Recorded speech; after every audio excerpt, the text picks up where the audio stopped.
dépensent en moyenne 136 €.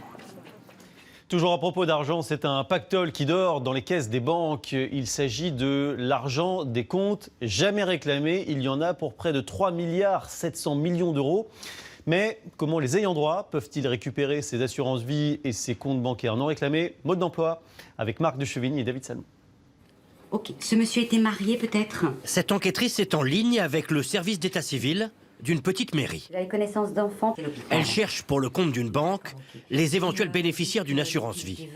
Et elle n'est pas la seule dans cette entreprise spécialisée dont les affaires tournent à plein régime depuis un an. On a dû gérer entre 50 000 dossiers pour une banque. Une seule banque avait au moins 50 000 dossiers en souffrance chez elle. Une banque avait 50 000 dossiers sur lesquels il n'était plus en contact avec ces gens. Et si les banques et les assurances s'intéressent soudain à ces clients fantômes, parfois décédés depuis des années, c'est que la loi Ecker les y oblige. Auparavant, c'était conservé par les banques. Ça donnait lieu d'ailleurs à la perception de frais, ce qui paraît complètement ubuesque. Percevoir des frais pour gérer des comptes inactifs, souvent des sommes importantes, et au fil du temps, ces avoirs disparaissaient. Ils ne disparaissent plus, car les banques, au bout de 10 ans si l'épargnant est vivant, 3 ans s'il n'est plus de ce monde, doivent verser ces avoirs à la Caisse des dépôts. Et il y en a déjà dans les comptes pour 3,7 milliards d'euros. Une fortune qui est peut-être en partie à vous.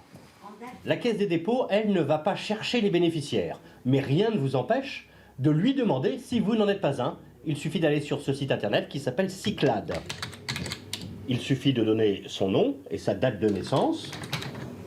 La recherche affiche qu'il y a une possible correspondance à ma recherche. Cela signifie que quelque part, un banquier ou un assureur a de l'argent à mon nom et je ne le savais pas. Il a été le héros de la délégation française aux Jeux Olympiques de Rio. C'était il y a 5 mois et depuis, Teddy Riner a pris des vacances. Mais il a pris aussi du poids et il va donc falloir perdre quelques kilos avant de retrouver les tatamis. Une remise en forme musclée qu'on puisse suivre sans Erwan Desadré et Eric Josset.